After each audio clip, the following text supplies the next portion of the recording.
Hey, good morning guys, it's Matt with Matt's Auto and Diesel in Terre Haute, Indiana. Today I'm going to be replacing a front crankshaft seal on a 6.7 Cummins. Unfortunately, this is a customer comeback. The last time I replaced this seal, replaced it with an aftermarket variant that did include a wear ring. So this time around I have got a genuine OEM Cummins seal kit. OEM part number there is 3802820. Kind of show you guys what this thing looks like. It is an expensive dude, without a doubt. This one costing approximately $170.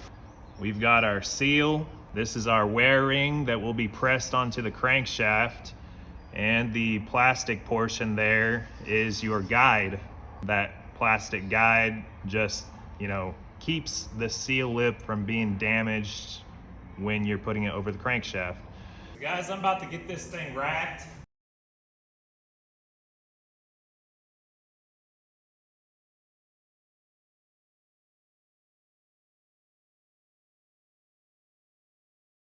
All right, guys, we got our unit racked.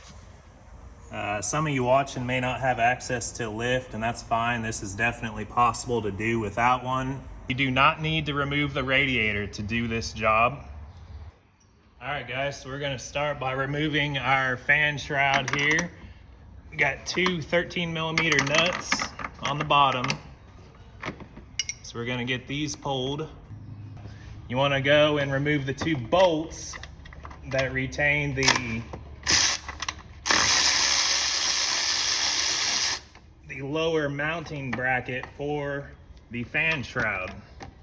And they are just two 13mm head bolts.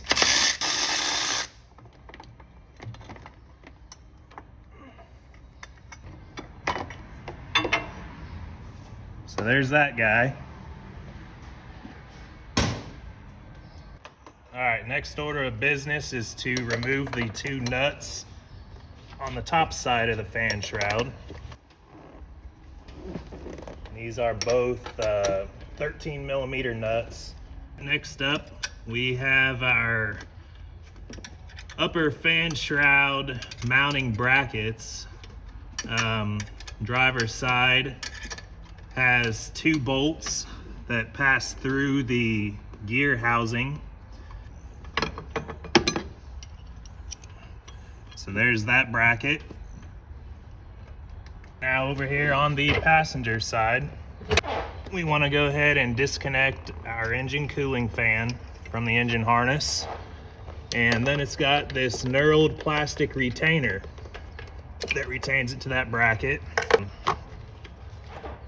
Now we have two 13mm bolts passing through the cylinder head that hold this bracket on. I understand that some of you guys who have non-altered trucks will have a bunch of EGR equipment in this area, but just know that the concept is the same. So there's that bracket. Next up, we're going to remove our fan from the cooling fan hub. I got a 47mm fan clutch wrench.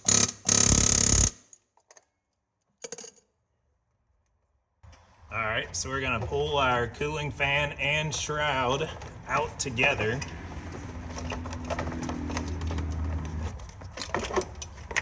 Get this guy out of the way first. There we are. So we're about to pull our belt off, but before we do, I'd recommend backing off your bolts that go through the fan hub pulley. It just makes it a little bit easier when the belt is holding the pulley stationary. So you ain't gotta go chasing it around. We're now going to go ahead and pull our belt off. We'll get our belt tensioner pulled off here.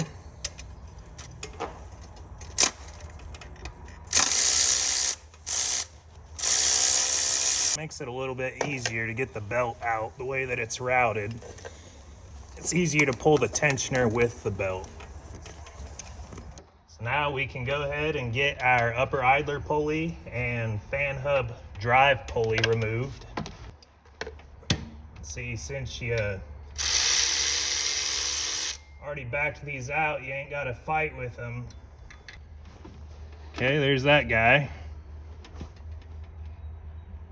Now for our upper idler pulley, it's just one 13mm headed bolt. So there's that guy. So next up, we're gonna remove our fan drive hub. So we have four 10mm headed bolts.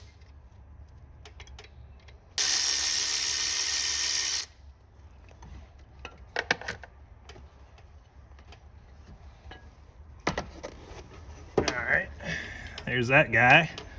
So we're back over here on the driver's side.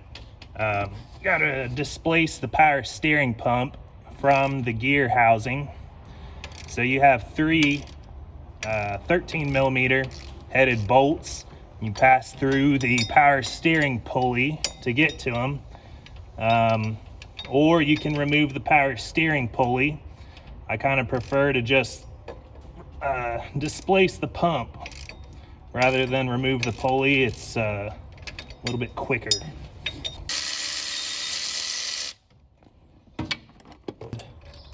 There's three. So now we can pull our power steering pump away. And the only reason we're doing this is because there is two bolts on this side of that front cover that you cannot get to with that pulley in the way. So next up, gonna get this charge air cooler shroud moved out. These top two bolts for this charge air cooler shroud, they're a little bit difficult to get to, but if you're crafty, you'll get them. 10mm bolts for the charge air cooler shroud.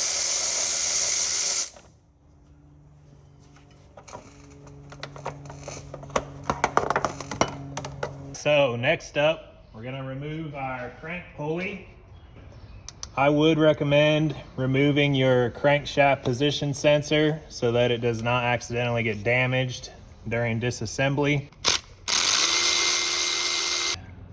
So here's that guy. So we're gonna get our four bolts out of the crank pulley now. They are 15mm heads. Got our ultra slim little air impact here to fit in between the radiator.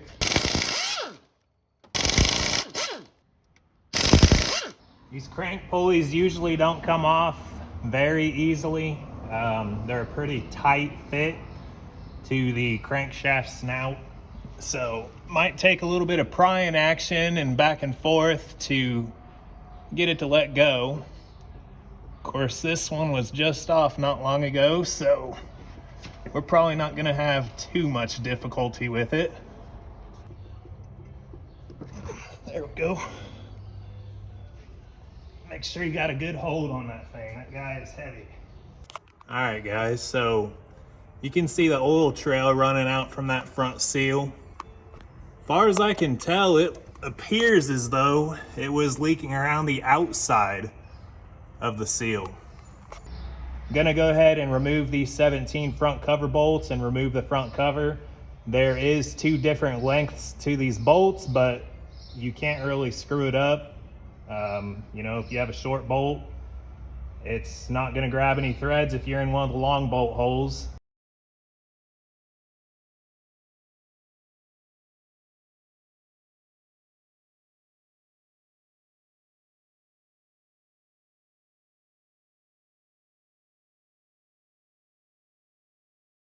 Knocked the end off of our wear sleeve to open it up a little bit, make it a little bit easier to remove.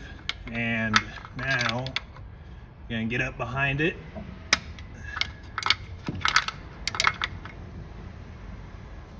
and give it a little bit of a twist while prying on the back side. You can see it working its way off there.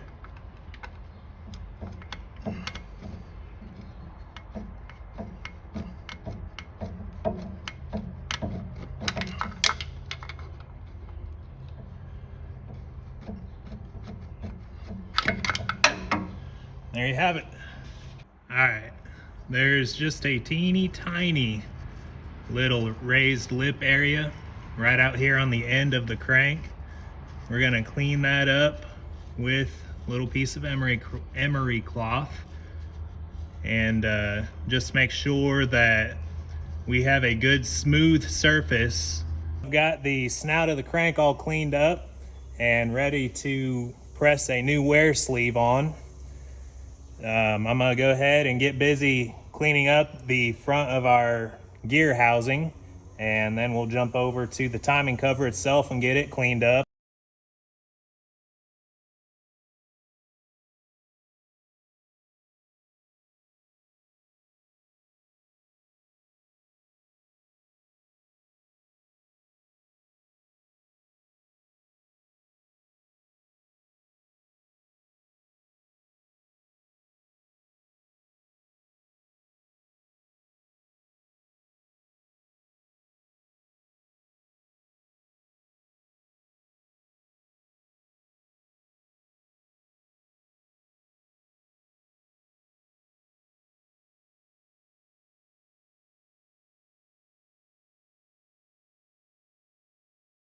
I'm gonna go ahead and install our wear sleeve.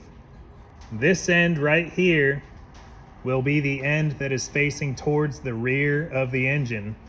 And you can see how that edge is beveled or chamfered on its inside diameter, whereas this edge is not. The tool I'll be using to do this is this guy, and what this tool will allow is for that wear sleeve to be pressed just barely past the very face surface of the crankshaft. So we're gonna go ahead and get this thing pressed on. Gonna apply just a little bit of engine oil to the end of our crank here. I've got my installation tool just hand tightened onto there with the wear sleeve staged onto the end of the crank, and I'm gonna go ahead and start cranking these in about 1/2 of a turn at a time.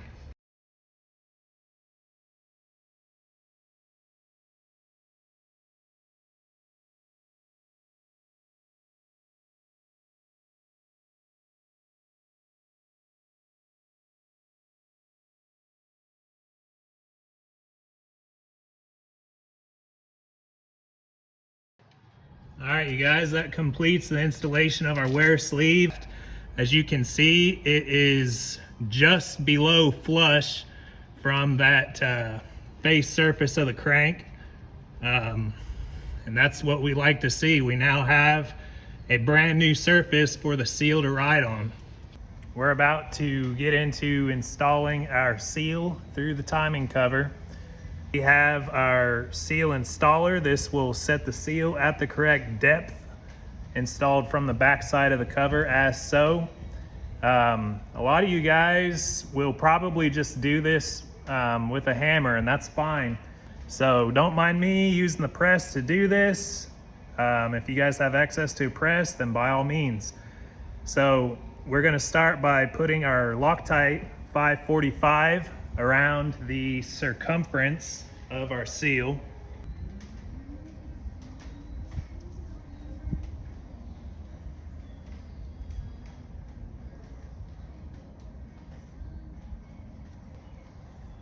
Okay, so this side of the seal is going to be going outward, so it'll be on the exterior side of the front cover. So we're gonna watch our seal while it's making its way in, and just make sure that we are going square down into the cover.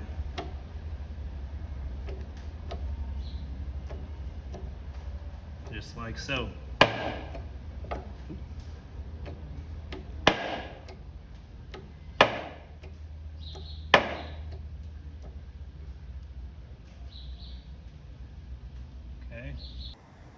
Well guys, I think we done pretty good. It looks nice and square in there. And you can see how that Loctite 545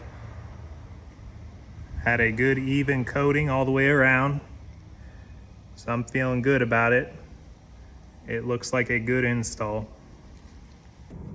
All right guys, so I've cut the heads off of a couple of bolts I had laying around, and they're gonna sort of serve as guides.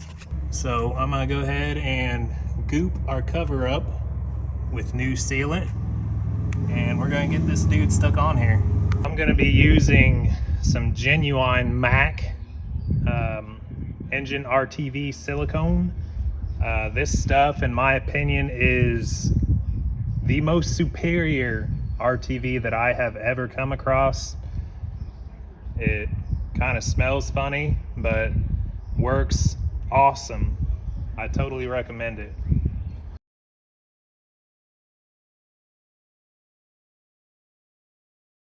I've got my wear sleeve absolutely dry. This seal is a dry install, so we're about to slap this thing on here. Hopefully our guide pins that we made right there and right there help to get this thing totally square.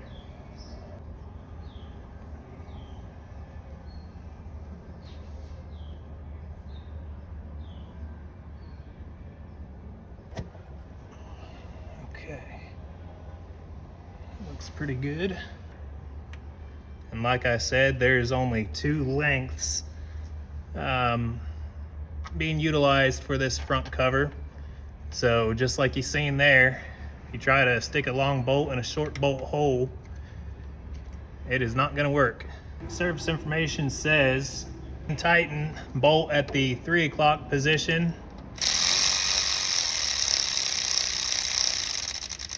and one at the 9 o'clock position.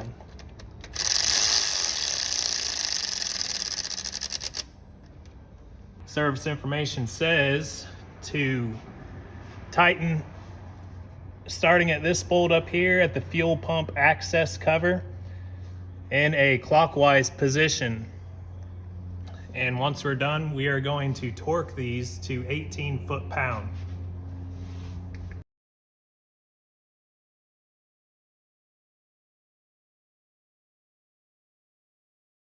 So if you don't want to stick a big old honking torque wrench up in there where your torque wrench doesn't go low enough, you can multiply. In order to get 18 foot-pounds, that comes out to 216 inch-pounds. So I'm going to be using my inch-pound torque wrench here.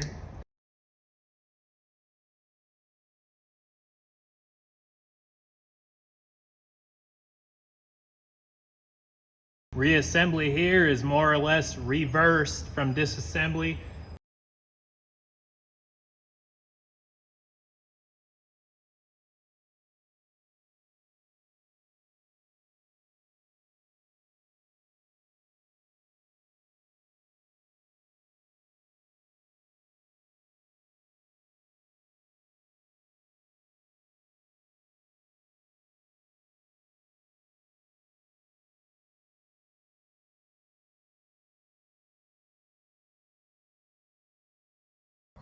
Well, good morning, guys. It is the morning after on our front crank seal replacement for this 2017 Ram 2500 6.7 Cummins.